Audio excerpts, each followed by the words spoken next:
Never a good idea to go out drinking after bar close because you just don't want to go home yet. You know, nothing good happens after midnight. You remember that, everybody. Bruce Rivers, he's the criminal lawyer. Who is he? Bruce Rivers, he's the criminal lawyer. And who is he? Bruce Rivers, he's the criminal lawyer. And what he do? And he's gonna react to all the self-snitching. Hi, this is Bruce Rivers. Welcome to another fun-filled episode of Criminal Lawyer Reacts. I'm Bruce Rivers, your board-certified criminal defense lawyer. Board-certified because I'm tried, true, tested, and I try cases. I don't just hold your hand as I write a passport to prison. No, I am your board-certified criminal defense lawyer. And so we are reacting today to Karen Read. And, you know, if you remember, Karen Read was tried in the state of Massachusetts. She was dating a Boston cop, and she was charged with running him over. They had evidence of a broken taillight found in his clothes, found in a bunch of other things. They had evidence that some of the witnesses say that he said, I hit him, or they had other witnesses say, did I hit him? So let's dive into Karen Read. And after they tried her case, a jury could not reach a decision. So it was a hung jury. And when you have a hung jury, guess what? You start all over again. You start at the beginning. Big break in the case of a Boston police officer found dying in the snow during the blizzard. John O'Keefe was found dead outside of a home in Canton over the weekend. And the big shocker, his girlfriend from Mansfield now charged with manslaughter. Could I have hit him? Did I hit him? That's what the prosecution alleges Karen Read told a friend after dropping John O'Keefe off at a home on Fairview Road in Canton, where he... So, let's just talk about manslaughter for a second. It's a lesser of the murder charges. And every state carries a different amount of time. It's generally not life without parole. Manslaughter is the conscious disregard of risk, basically, in causing a death, not intending to cause the death. We call it culpable negligence or gross negligence. So if you're drunk and you run somebody over and you kill them, not meaning to, but just because you chose to drink and drive, that is manslaughter. My office partner had who God rest his soul, he had a murder case up in northern Minnesota, and he was a trainee, a cop trainee, and he was with a woman who wanted to be a photojournalist.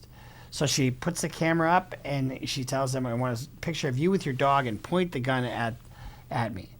So he did, but it was loaded. It went off. It went right through the camera and into her head and killed her. Now, he didn't mean to kill her. And he was charged with second-degree murder and manslaughter. And he wound up being convicted of manslaughter because, you know, really similar to the Alec Baldwin case in a sense. But he didn't have an armor. There wasn't anybody in between him. And so, but you're responsible for that firearm.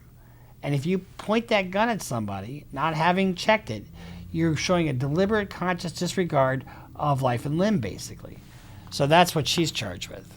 Where he was later found in the snow. The courtroom was filled with Boston police officers and the families of both Read and O'Keefe, who listened as the assistant Norfolk district attorney laid out this timeline. He said the two were going out drinking at a couple of bars on Friday night before deciding to go to that home on Fairview Road. Read dropped O'Keefe off there early Saturday morning, did a 3-point turn, and left to go home. So the defense's theory is that he was inside. He was beaten basically to death in the basement and then somehow brought back outside. I find it hard to believe that if Karen, I don't know if Karen went in or not. I don't know what the evidence was of her going in or not, but I find it hard to believe that she wouldn't know that he was inside the house and they were doing something to him. That theory just doesn't stick with me. While home, Read's lawyer says she tried getting a hold of O'Keefe. At 4:30 in the morning, my client is placing multiple calls to the victim in this case, to her boyfriend, wondering where he is, why he hasn't come home. When she couldn't get in touch. People stage that often in homicide cases, you know, to make it look like they're, but that doesn't ring true to me in this case.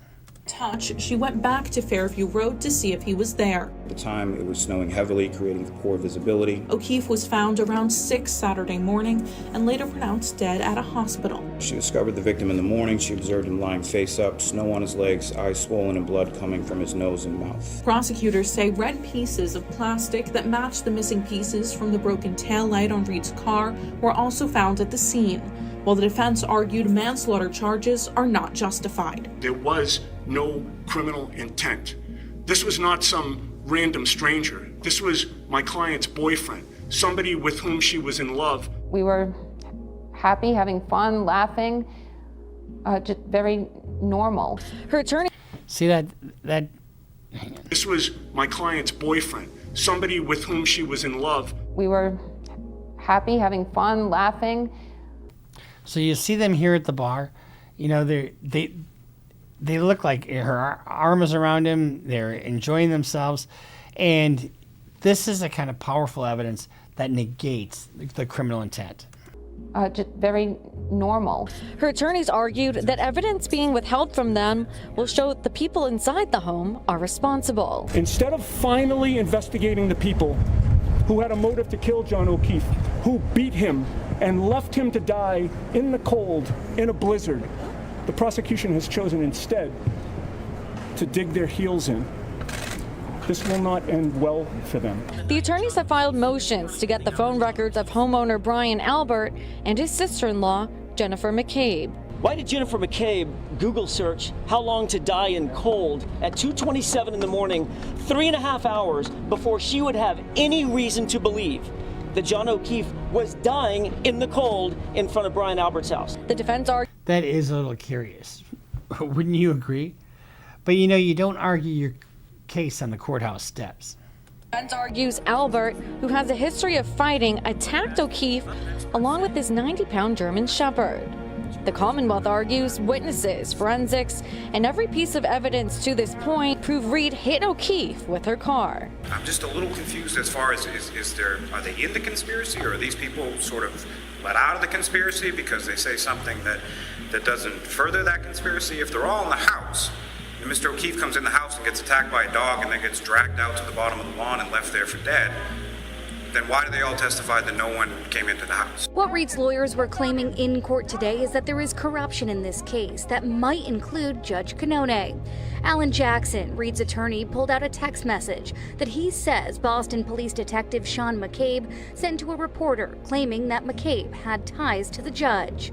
Reed's defense requested the judge to step down. She denied that motion and any ties to anyone in this case. Now, this is just a juicy fucking case, no matter how you slice it. You know, you've got local politics, you've got cops, judges, you've got text messages, really weird searches at all hours of the night when, you know, somebody's dying out in the cold. I've never interacted with him, and I certainly never have socialized with him. If you look behind me, you can. It's really something for you to make a motion like that with some judge. So, Judge, you need to recuse yourself because we think you're corrupt. Try appearing in front of that judge a second time. Actually see the barricades set up right now surrounding the courthouse. It's all because of the protests that we've seen in the weeks leading up to this trial. Reed is accused of backing her SUV into her boyfriend, Boston police officer John O'Keefe, and leaving him to die in a 2022 snowstorm. Reed pleaded not guilty to the second-degree murder charge. Her attorneys claim she's being framed as part of a cover-up. The case has drawn a lot of attention, especially from supporters of Reed.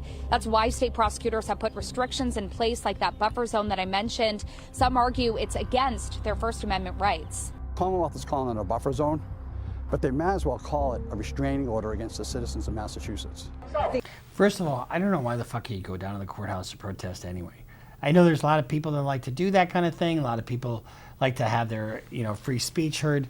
But to me, I got better things to do. When you look at this case, from 30,000 feet, I think it's a stretch to say all these cops were in cahoots until you start to link things together. Like the search, like the connection with the judge, like the dog bites. I think she's very unjustly been treated by the state of Massachusetts. Karen Reed could be any one of us. Thank God she has the money and the means to fight this. But if it was us, one of everyday person, we'd be in jail by now, and you wouldn't even know about this. What has this process been like for your family? It's been hell. It's been 26, 27 months of hell. She said, I hit him. She repeated it. There was a woman standing across from her who I believe at that point said, you're hysterical, you need to calm down. Just something like, he's dead. All I recall her saying was, is he alive? Cross-examination of firefighter Flamati was contentious, as the defense asked him where he was in a video, why his claims weren't in a report, and what he said at the hospital. You directly told the doctors and nurses that there was a question about whether or not he was hit by a vehicle, right? Yes. Have you ever said that in any context, either to the police or in a grand jury before today? I don't recall. Boston police officer John O'Keefe's family emotional in court today as the 911 call from the morning he died was played.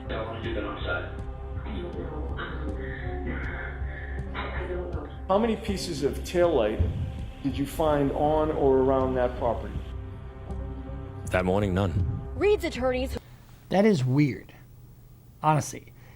How would you not find any piece of taillight that morning?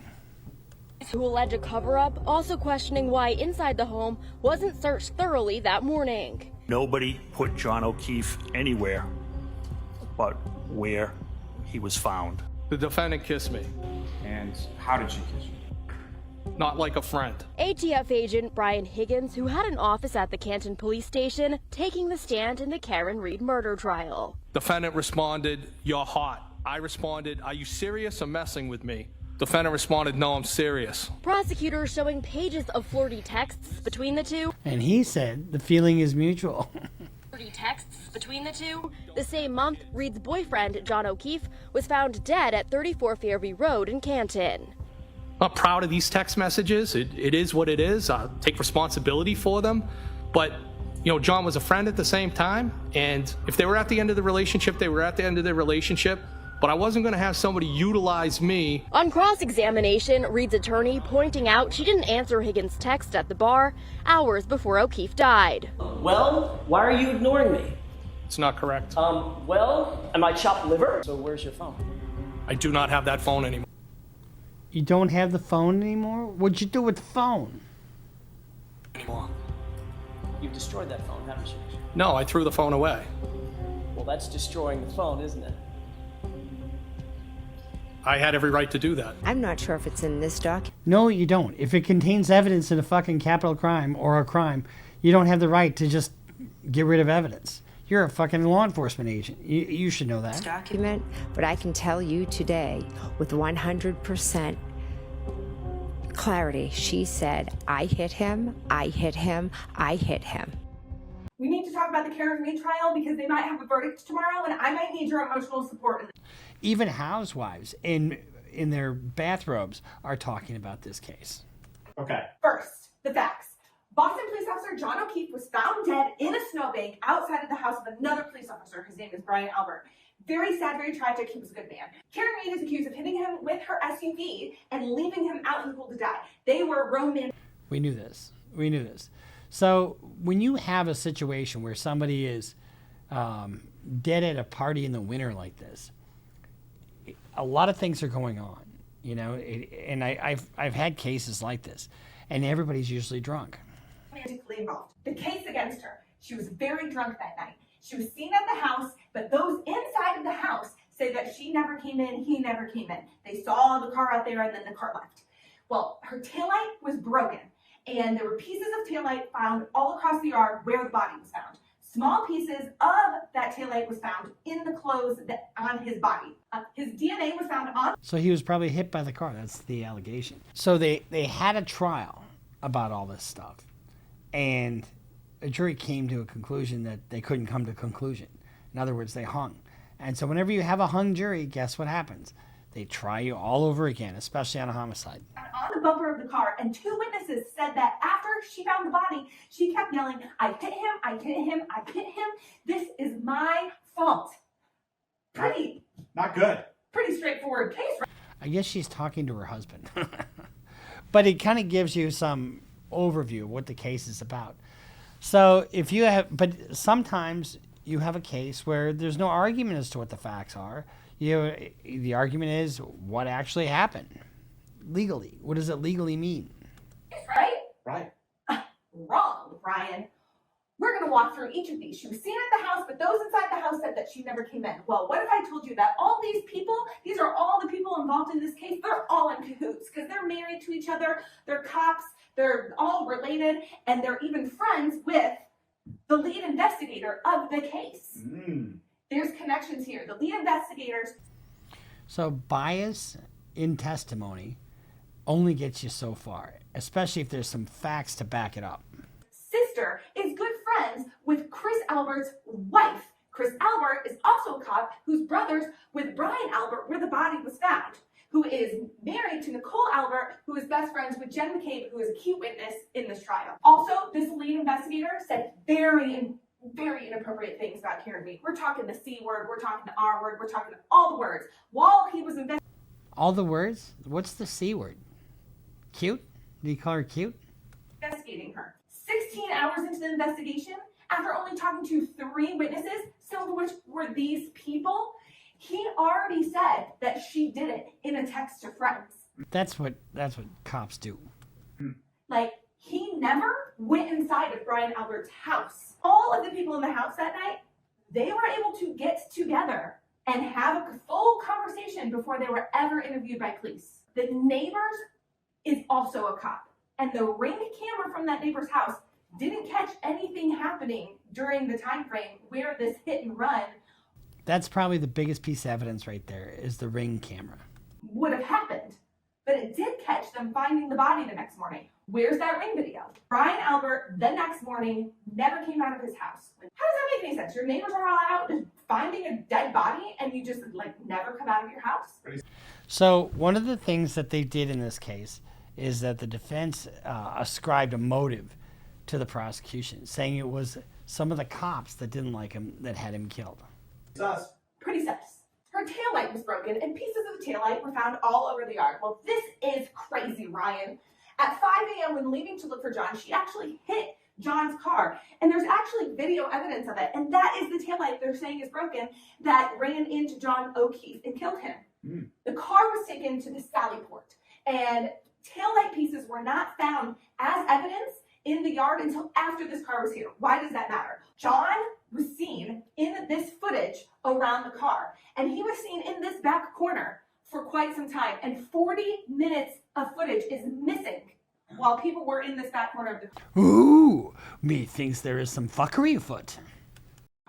Well, I know what you're thinking. That's the wrong corner. Wrong, Ryan. That's the right corner. It was flipped and inverted to make it look like the back taillight was the other taillight. One of the craziest things, though, is that the crime scene was never secured.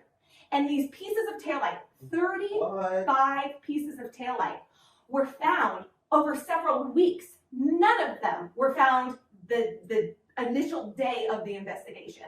And the biggest... So when you're sitting at home in your robe and you want to figure out one way to make TikTok videos, I guess this is the way to do it.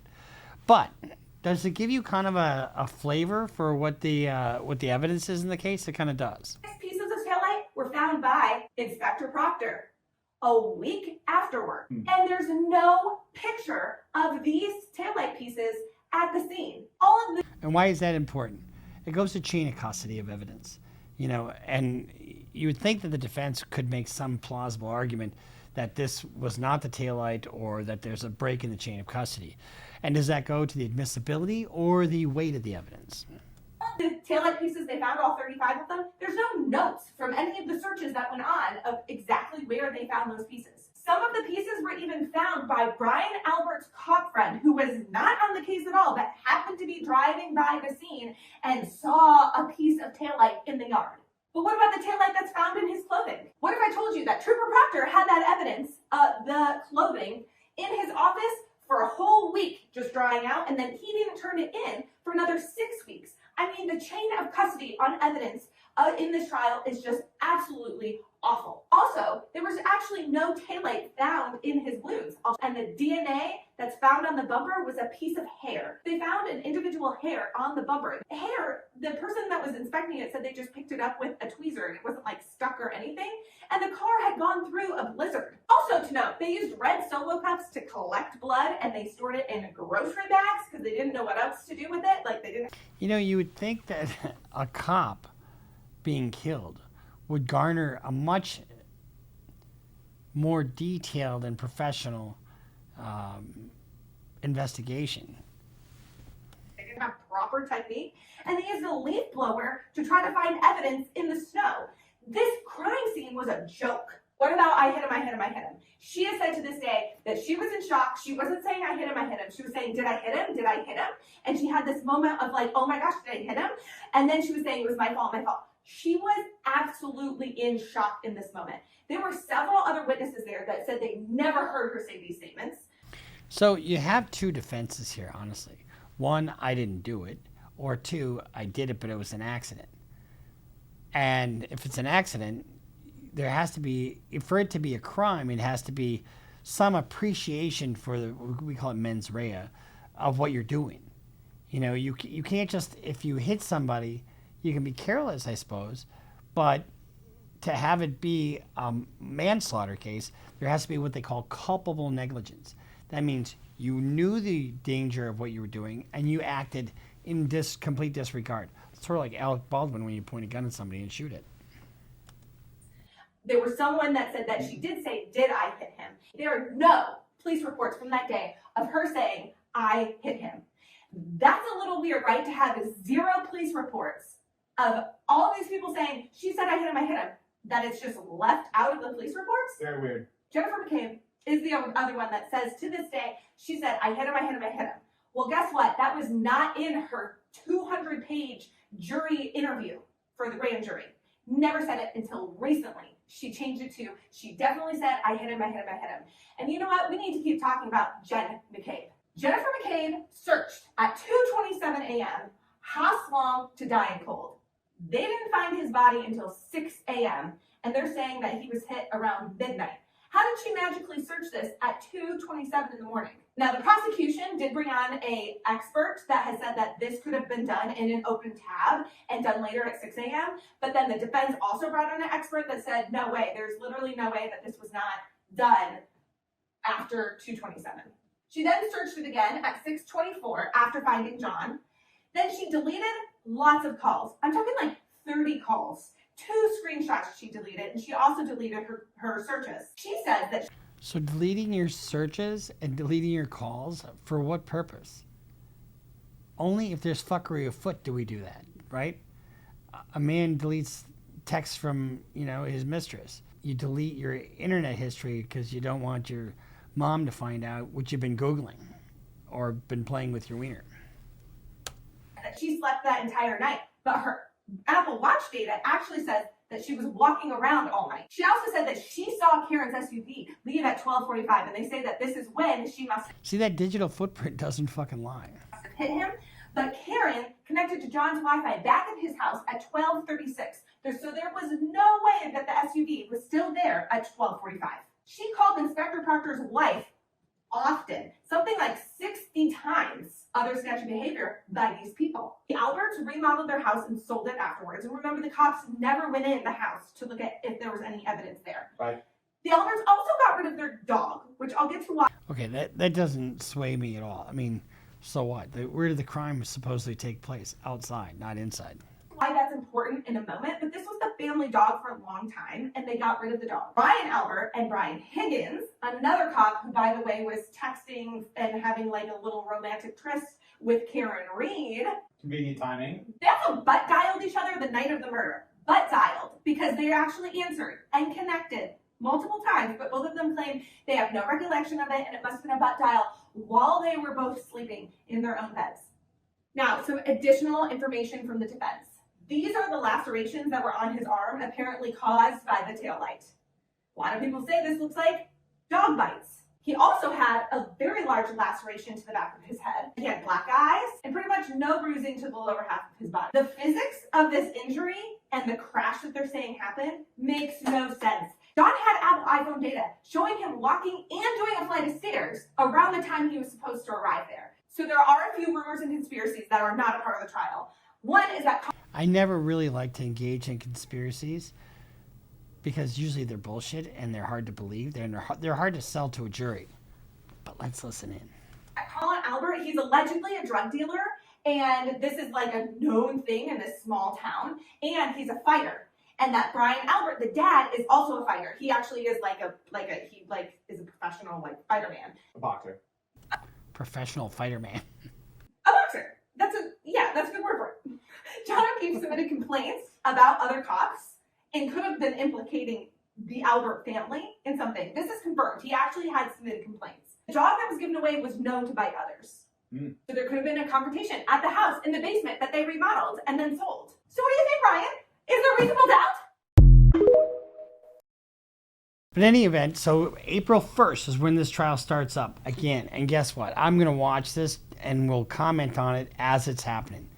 So make sure you get your popcorn, get your glass of white wine, because I know you all are white wine drinkers. No, not really. But, and we'll see you next time here at Criminal Lawyer Reacts. Make sure you subscribe. Follow us on Instagram, follow us on Twitter, sign up for Patreon, go to CLR Bruce Rivers for all your merch needs. We're going to put more of Michael's art up there. God rest his soul. We'll see you next time. You're on Criminal Lawyer Reacts. Bruce Rivers just broke down your case. He know all the charges that you about to face. You ain't coming home till 2058. That self-snitching gon' get you put away. Bruce Rivers just broke down your